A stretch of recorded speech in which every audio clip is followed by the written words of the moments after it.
Today we'll be discussing another set of MCQs on Sales of Goods Act. So first question is, in a contract of sale, if no price has been fixed by the parties, then the buyer is required to pay options: A, maximum market price; B, lowest market price; C, reasonable price; D, average price of the year. In a contract of sale, if no price has been fixed by the parties, then the buyer is required to pay A, maximum market price; B is lowest market price; C is reasonable price; and D is average price of the year.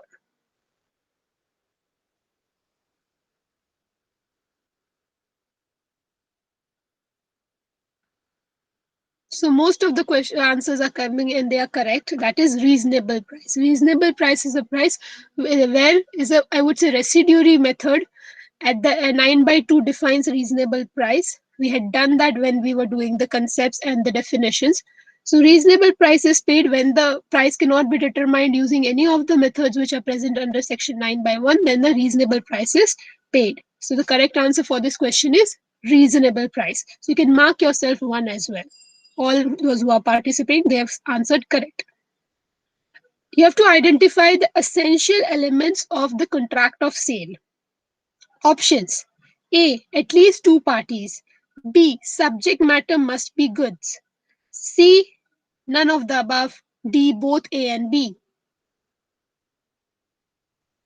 Essential elements of the contract of sale: A, at least two parties; B, subject matter must be goods; C, none of the above; D, both A, B.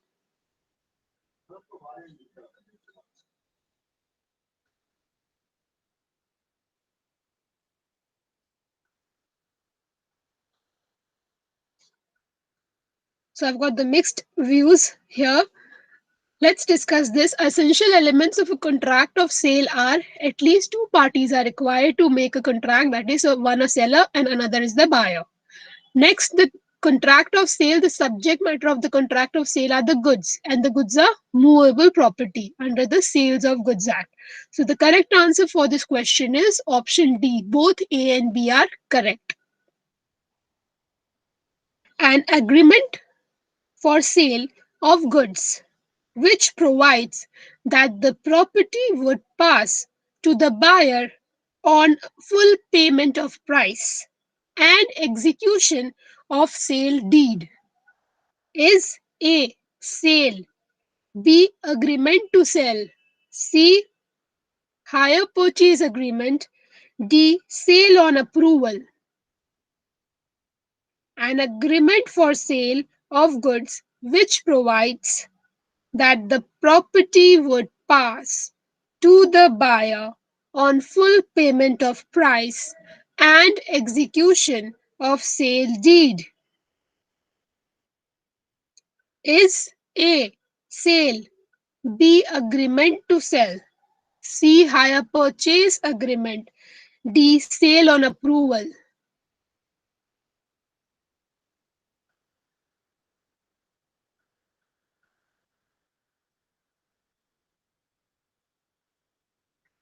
So I'm getting the correct answers. The correct answer for this question is option B, that is agreement to sell. Because here the opening lines only itself says that an agreement for sale of goods which provides for the property to pass to the buyer on full payment of price. So one of the covenant can be the full payment of the price is required to be paid when the sale will be executed. And the execution of the sale deed will happen. So that's why it's a agreement to sell. Option B is correct. A document issued by railway acknowledging receipt of goods is called: A, bill of lading; B, railway receipt; C, dock warrant; D, none of these. A document issued by railway acknowledging the receipt of goods is said to be A, bill of lading; B, railway receipt; C. Doc warrant, D. None.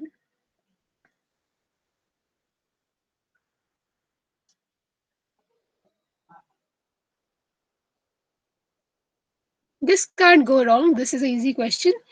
Document issued by railway authorities acknowledging that the goods are received by them is called a railway receipt, and it is a document of title.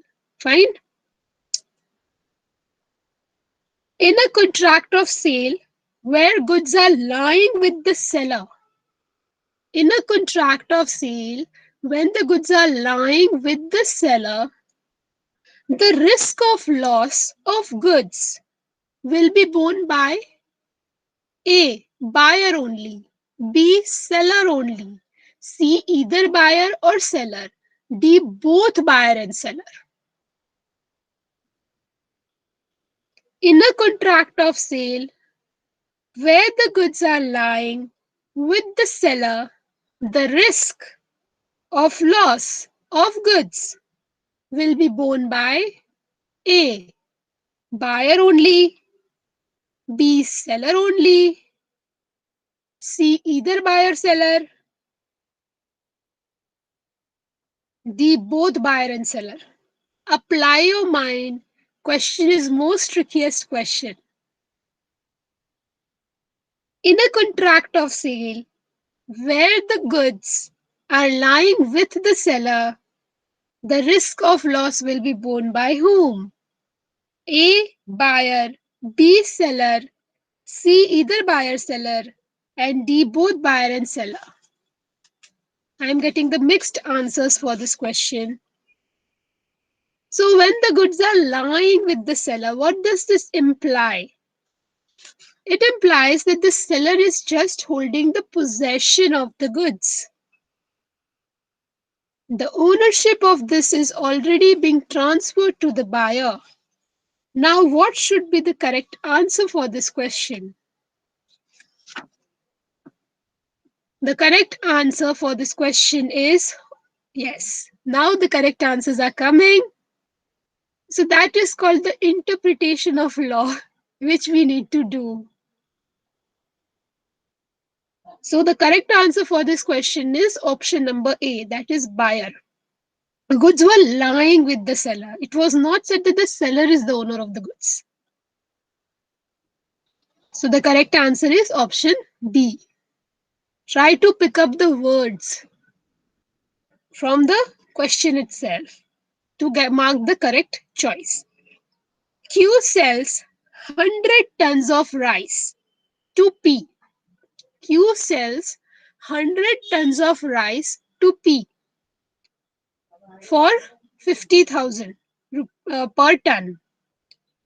P makes full payment of the price and says that he will take the goods from Q next week. Before P could take the goods got destroyed. The loss will be borne by whom? A. Q, B. P, C. Both P and Q, D is none. Q sells 100 tons of rice at the rate of rupees 50,000 per ton. P makes full payment and says that he will pick up the goods next week. Before P could pick up the goods got destroyed. Now, who will bear the loss? A is Q, B is P, C both P and Q, D none. For this also, I'm getting the mixed answers. Just apply your mind. What is being said in this case study? That Q was the seller and the P was the buyer. The sale happened. The price was paid. Ownership got exchanged. But the goods were still lying with the seller because buyer committed that he will get the goods he will take the goods at the after a week. So now who will bear the loss here? The ownership is already lying with whom? The ownership is lying with whom? When the goods are being sold, the ownership goes to the buyer. And therefore, our correct answer is option B, P, and not option A. Which of the following statements is correct in relation to ascertainment of price of goods? So now we are discussing all two marker question. Which of the following statements is correct in relation to the ascertainment of price of goods? Options. Price of goods must be fixed in the contract of sale. B. Price Parties to the contract of sale of goods cannot fix the manner of ascertainment of price. Option C. Where parties agree that price of goods has to be paid by a third person and he does not fix, the agreement is void. Option D. Where the price is not fixed in any manner, the seller is not entitled to any price. We have to identify the correct statement among these. So I'm repeating the choices. A.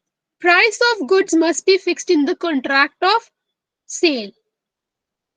B. Parties to the contract of sale of goods cannot fix the manner of ascertainment of price. Option C. Where the parties agree that the price of goods has to be fixed by the third person and he does not fix, the agreement is void. D. Where the price is not fixed in any manner, the seller is not entitled to any price.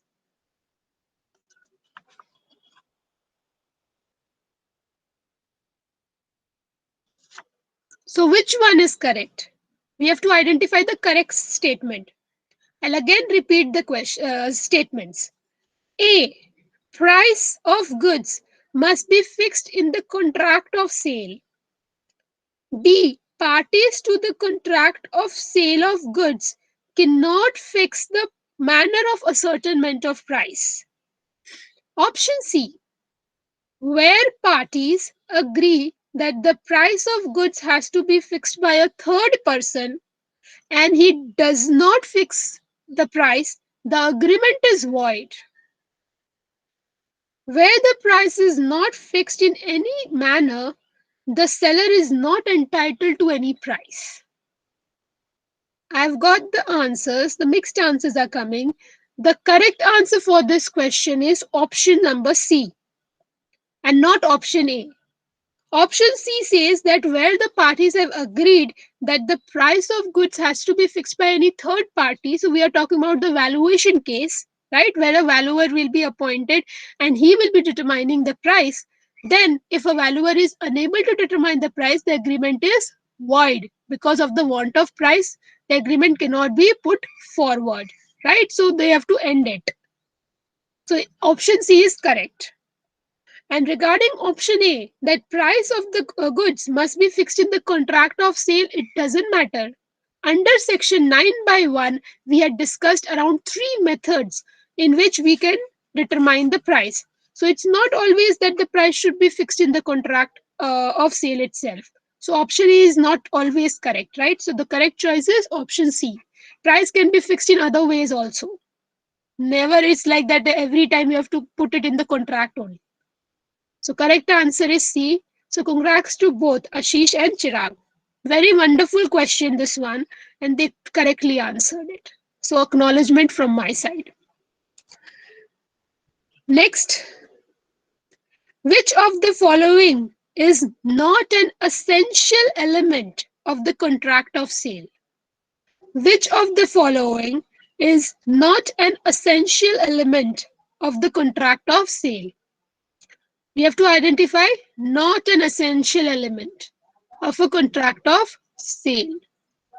Options: A.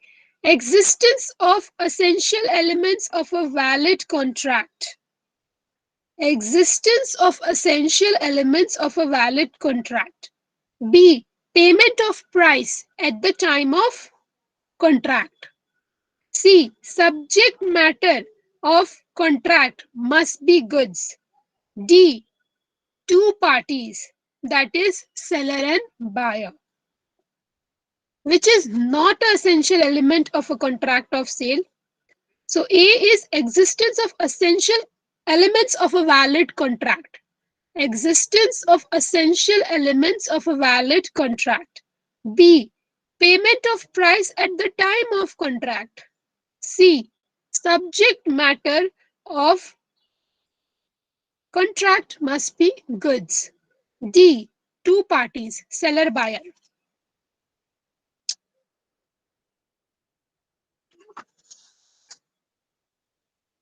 I'm getting the correct answer. Most of them have given correct answer, which is not an essential element of valid contract. Option number B, that is payment of price at the time of contract. So it's not essential to pay the price. Under section 2 by 10, we had determined it is defining the price, and we have seen that it is what is written under 2 by 10. That price need to be fixed, means some consideration should be involved. Goods are not given for free. But obviously, buyer's intention should be there to make payment, that is payment for price. But it is to be paid at the time of contract of sale? No, it may be done afterwards as well, depending upon the price schedule. So congrats to all who have given the correct answer. Most of them have given the correct answer. Which of the statements is not correct in relation to hire purchase? So we have to find out the statement which is not correct in relation to hire purchase. Options: A. The property in goods passes to the hirer along with the possession. B. The hirer is deemed to be bailee till the payment of last installment. C. The hirer may terminate the contract by returning the goods. D. Hirer cannot transfer any title. Which is not correct? A. Property in goods passes to the hirer along with the possession. B. The hirer is deemed to be the bailee till the payment of last installment. C. The hirer may terminate the contract by returning the goods. And D. The hirer cannot transfer any title. Hirer cannot transfer any title, which is not correct.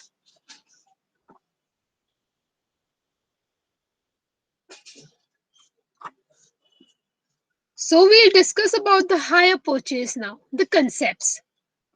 Here the correct answer is option A. So congrats to those who have given the correct answer, that is A. Chirag and Ashish, again, they have given the correct answer. So they are applying their mind fabulously. Really nice. Now moving to the concept of hire purchase. Actually, in hire purchase, what happens? That the hirer is just given the possession, not the ownership. So the first choice is wrong. That is, the property is also passed to the hire purchase. No, only the possession is passed. Fine.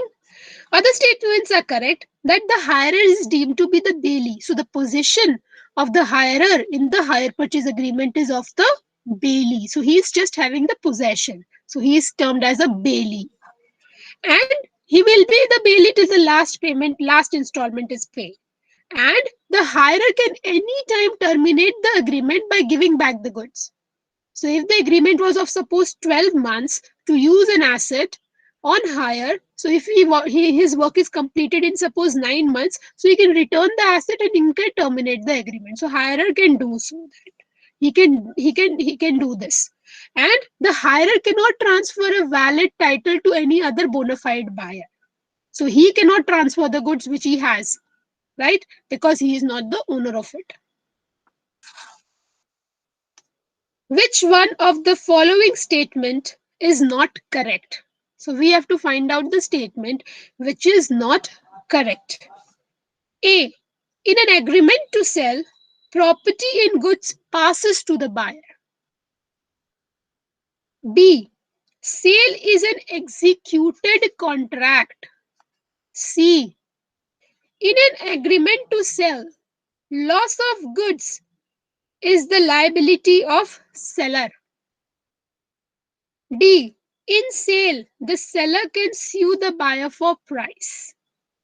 So, which is not correct? A. In an agreement to sell, property in goods passes to the buyer. B. Sale is an executed contract. C. In an agreement to sell, loss of goods is the liability of seller. D. In the sale, the seller can sue the buyer for price. So, which one is not correct?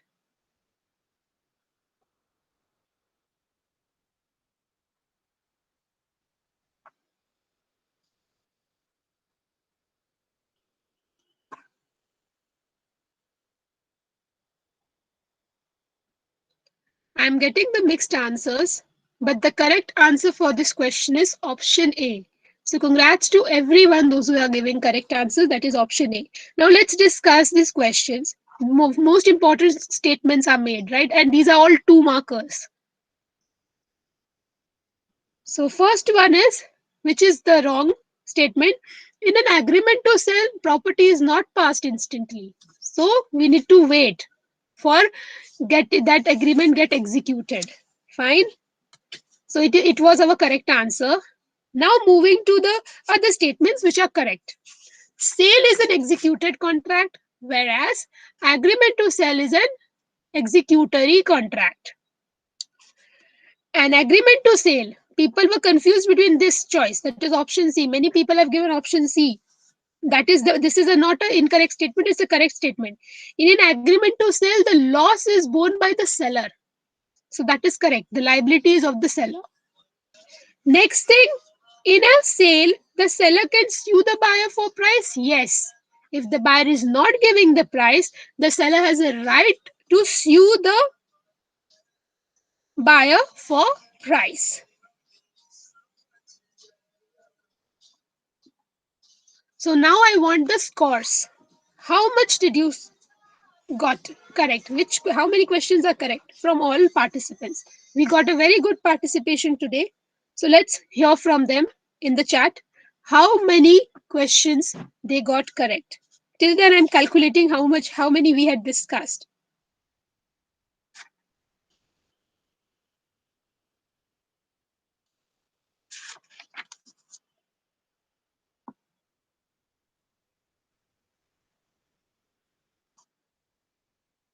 We have discussed 10. We have discussed 10 questions today.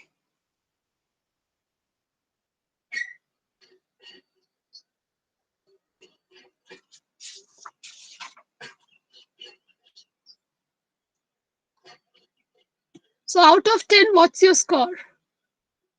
All the participants need your scores instantly. We have very less time left.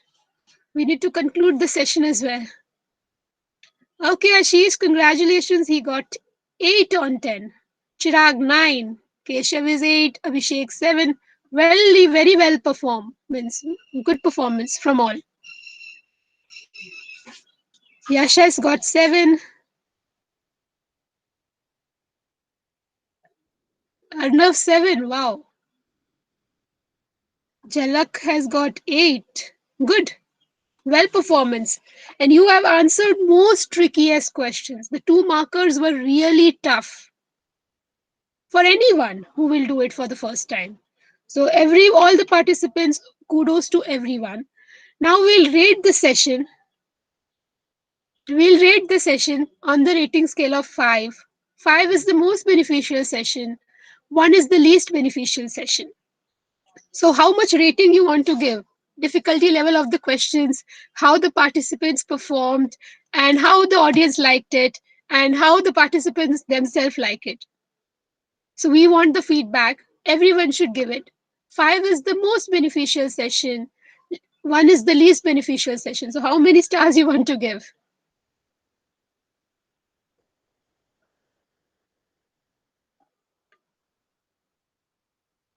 So everyone are rating the session around 4, 5, 3. Good rating. So hopefully, yeah. Thanks for the stars, Keshav. So more than we are getting a good rating, good feedback. So that will be continued, and obviously the rating depends upon obviously the performance of all. So it's a contribution of all, right? So next week we want more participation. Till then, thank you for watching this session. We'll be meeting very soon with a few another set of questions.